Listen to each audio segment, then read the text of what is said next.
উম্মত আমার 23 বছরের এত চোখের পানির কথা একবারও মনে হয় নাই। কি আনছো এটা আমারে? উম্মত তুমি জানো না আমি যে তায়েফের পাথরের আঘাতে পুরা পিঠ চালনির মতো জাজরা বানায় ফেলছে আমার? শোনো নাই তুমি?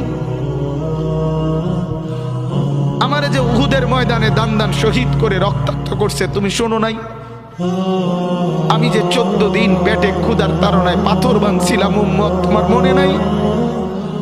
একবারও শোনো নাই আমার ক্ষুধার কষ্ট, আমার পিঠের ব্যথা, আমার দাঁতের ব্যথা, আমার কাঁধে 2টা কড়া ঢুকে গেছে? উম্মত আমার ঘরে 3 মাস আল্লাহর নবীর স্ত্রী আয়েশা বলছে, আল্লাহর কসম উম্মত, আম্মা জান আয়েশা বলে 1 ফোঁটা চুলায় আগুন জ্বলে নাই। মা আওকাদাত ফি আবিয়াতে রাসূলিল্লাহ নারু, নবীর একজন বিবির ঘরেও আগুন জ্বলে নাই।